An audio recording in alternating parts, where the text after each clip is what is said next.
I'm Sally, the Woo Therapist. I am back for more of my lived experience. A lot of people ask me about my time incarcerated, and I have some other videos talking about kind of what was going on leading up to that and what that was like initially. So I'm going to pick up where I think I left off, which is kind of waiting around, knowing that I was facing incarceration, most likely for the things I'd done, and getting picked up. So, yeah, I got picked up on Labor Day weekend and went into the county jail where I was at.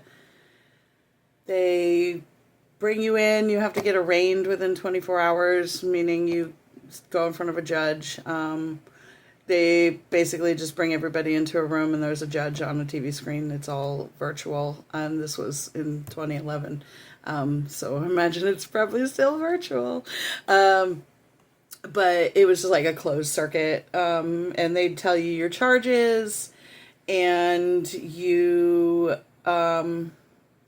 get a bail set if they're going to set a bail, or they, don't if they don't.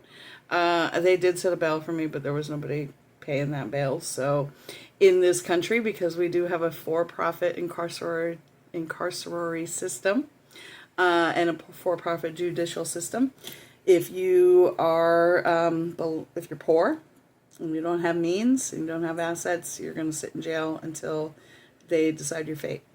So that's what I was looking at. I pretty much knew that was what I was facing. So I went in September 1st, 2011, and I finally got sentenced December 13th, I think it was, 2011. So I was in jail for a few months, spent the holidays in there. Once you get sentenced, you get moved to a unit in the county that is more maximum security while you're awaiting transport, and they don't tell you when you're going to be transported. You just know you're waiting to be transported to a state facility. So I was in there for about 2 weeks, especially with Christmas and stuff. It kind of slowed transport down. So I spent Christmas in that jail unit, and then got transported right after Christmas, like the week before Christmas and New Year's, I think, or maybe right after New Year's. I don't remember exactly. Yeah, so I went to a state facility there. The state I was in, there was like one main maximum security facility where they send everybody. They had like a unit that was for reception, they call it, bringing in new inmates. And it was really just a big open room with a whole bunch of beds and very loud, one big open bathroom. Everybody uses the bathroom in front of each other. Everybody showers in front of each other. Everybody does everything in front of each other. And, yeah, you don't get treated like a human being. And that was, I got a taste of that in the county. But once you get to the state, they really make you feel like a piece of shit. That is their sole purpose in life, is to make other human beings feel like worthless pieces of crap, I feel like. So, I don't know. I'm not saying every correctional officer is that way, but the ones I encountered sure were. Yeah, so you get called a lot of things. You get treated very badly. Personal necessary products are withheld from you or very scarcely, given out. Things like toilet paper, maxi pads, Advil when you have menstrual cramps or some other pain. These things are ridiculously scarce when you're incarcerated, and asking for more doesn't really help much. So I learned to become resourceful very quickly. I've always been a resourceful person. I've always known how to take shit and turn it into shinola. Been doing that my whole life. So I took the strengths I knew I had and I found a way to survive. I learned to barter and trade for things that I could make. Art is one of the skills that I have, and it's one of the skills that you can monetize while you're incarcerated. So, I saw that very quickly, that that was something that other people who'd been there for a while were doing, and started finding ways to make that work for me. I didn't have anybody sending me money really on a regular basis. I think I got about $20 from my family per month. That doesn't go very far. Um, it's a really messed up system we have. It's a really messed up system, and I think people know about certain aspects, especially the systemic racism that's part of our judicial system and incarceratory system. That's not something that's really much of a secret, and if you don't know about that, there's plenty of information out there.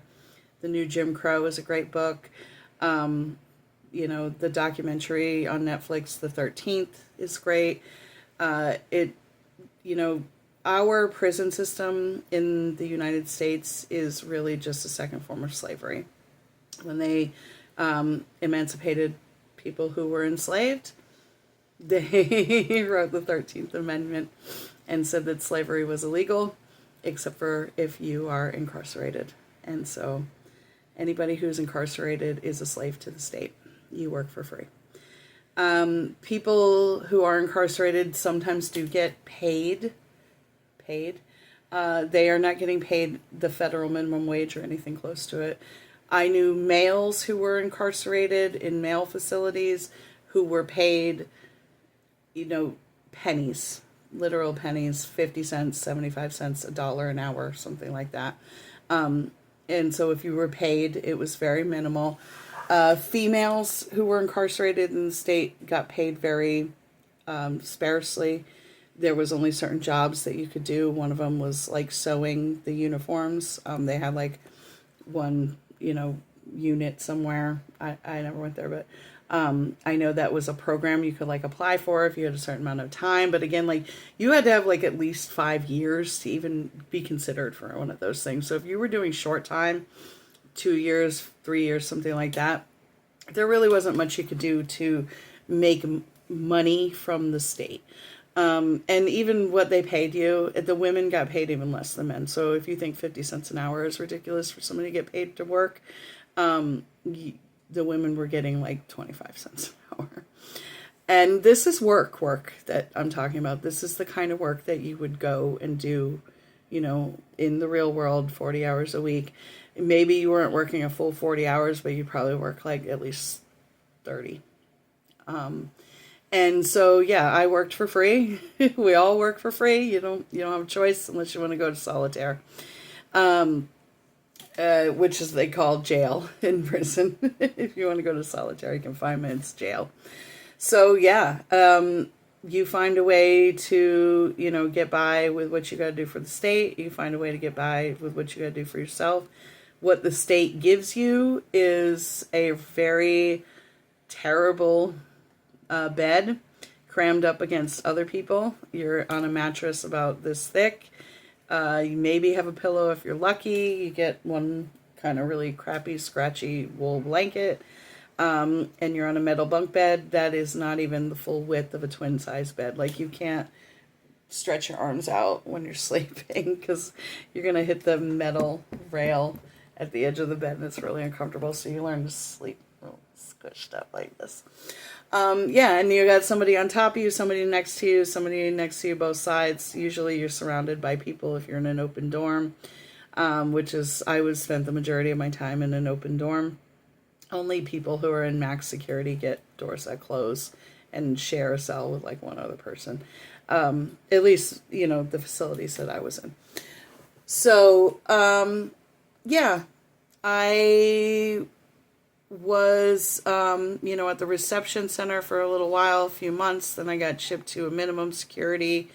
My crimes were blue collar, so I wasn't a risk, flight risk or safety risk or anything like that. So, I was at a nicer prison, if you can call it that. But, you do your job. If you're a dorm worker, your job is to clean the dorms. You scrub the toilets, clean the showers, clean the floors, all that stuff, dust, every single day. Um, excuse me.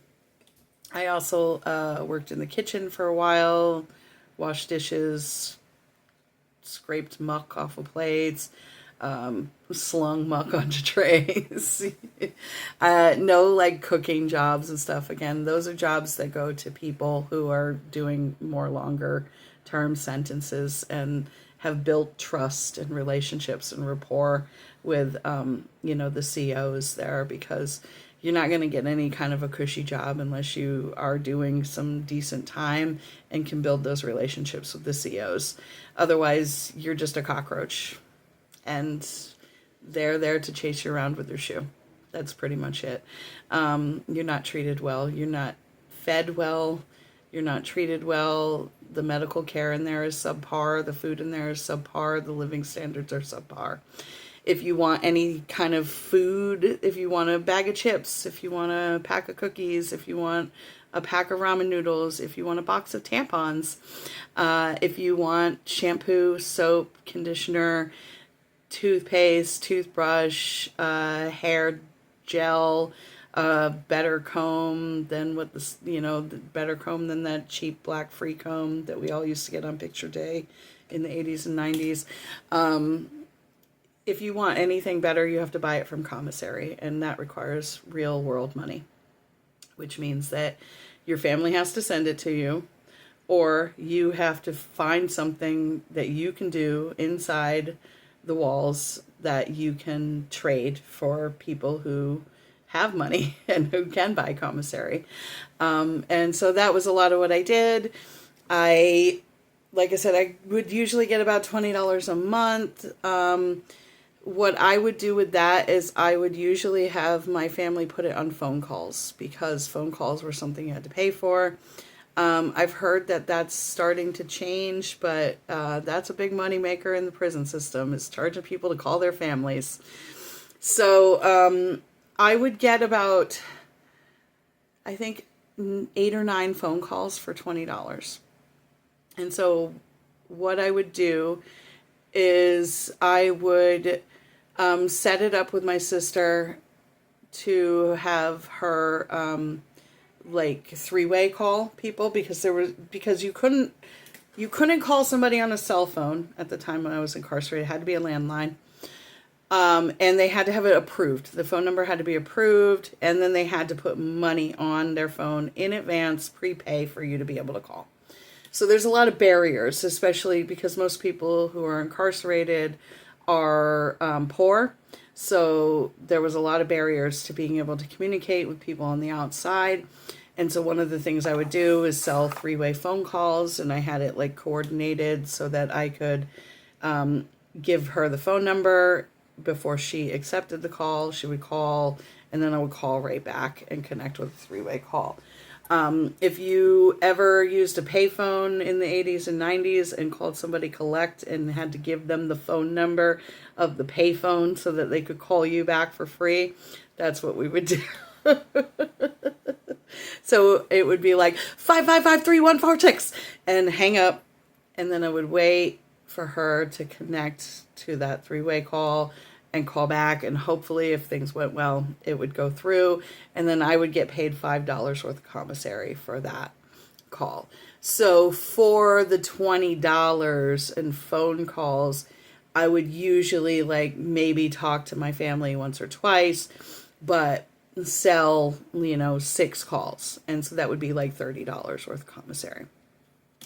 Another thing I did was a lot of sewing and artwork. And I know what you're thinking, Sally, sewing inside of penitentiary is probably illegal, because how do you get a sewing needle? Great question. I'd love to answer that for you.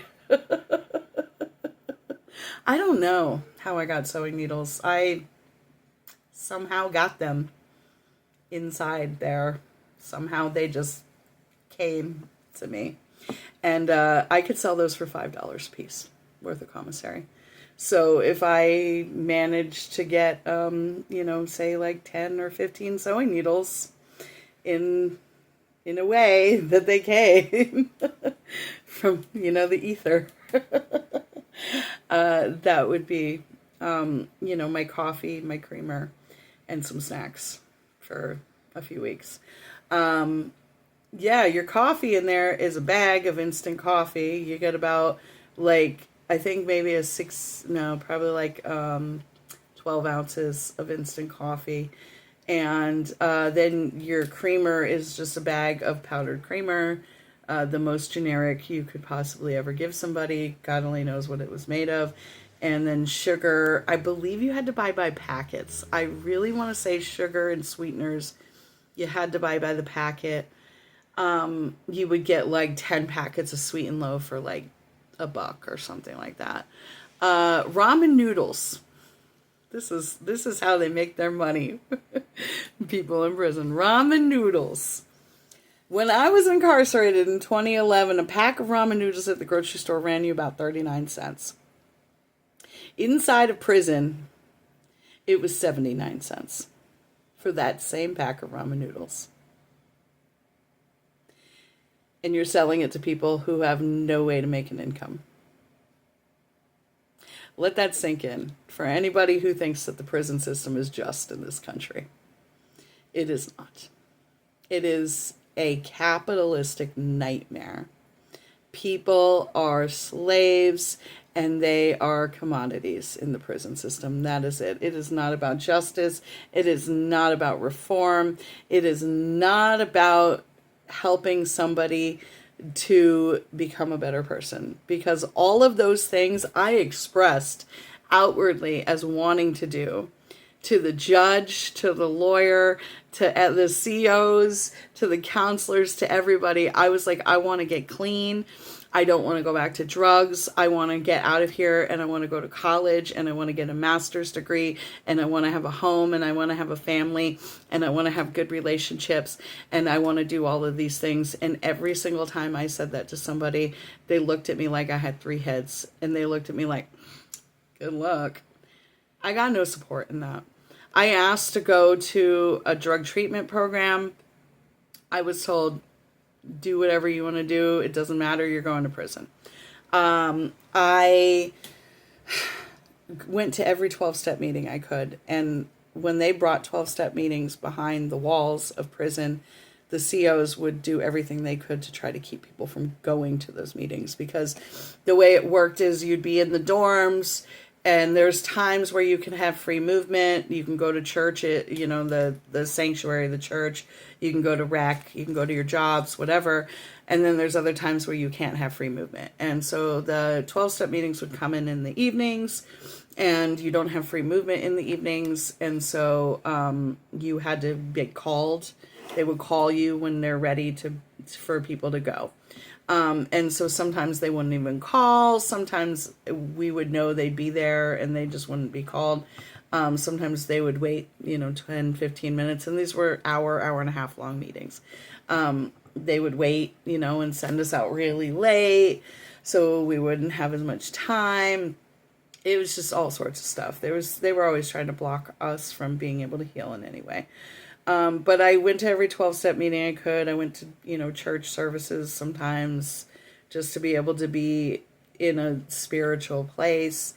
And, I was exploring a lot of ideas at the time. I was exploring a lot of self-identity and, so I would just try to get into any spaces that were healing. And as challenging as it was, I was able to make it work the best as I could. I did meet some amazing people along the way. There was some really, really special people that would bring meetings into the prisons. And they still really mean a lot to me. And those people are amazing. They are angels to be able to do that. And I was very lucky to be able to bring meetings to people in detox once I got clean and was in college and stuff. So I was able to give that back a little bit. But yeah, I spent a lot of time doing my own work, my own shadow work, my own journaling, my own meditating, my own praying, my own healing. And that was all I could get because nobody was supporting me. I remember I told my drug treatment counselor, because I went into a drug treatment program that was in-house voluntarily, and I told the counselor that, they asked, where do you want to be in 10 years? And I said, I want to have a college degree, I want to have a home, I want to have a job, and I want to have good relationships. And they looked at me and basically chuckled, in the nicest way possible. Gave me all the doubt in their heart. And joke's on them, because 10 years later, I had all those things and more. So I'm definitely going to be breaking this video up into parts, because it's going on way longer than I planned. But, there's so many different aspects to the prison experience that I could touch on. And it's hard to know what people want to hear about. So as always, leave me a comment. Tell me what you want to know. Leave me questions. I'm happy to answer them. Mostly I look at that experience as being very difficult but healing. And every challenging experience I have in my life, I view the duality, the polarity of it, because nothing is inherently good and nothing is inherently bad. We can learn from every challenge we experience. And if I hadn't taken that opportunity to look inward, to reflect inward, to find a way to heal, to find a way to stay clean, to find a way to get out of there and never go back, then I would be among the 85% of Americans that return to prison once they've been incarcerated once. And I didn't want to be that person. Nobody wants to be that person. And I'm so, so grateful for the steps that I had and the foothold that I was able to get myself out of that. But there's a lot we need to do in society to heal and to stop treating people like this, because nobody deserves to be treated like that. I don't care what anybody's done in their life. I don't care what kind of mistakes a person has made. Nobody deserves to be treated the way that we treat people in our prison system. So that's all I have to say about that.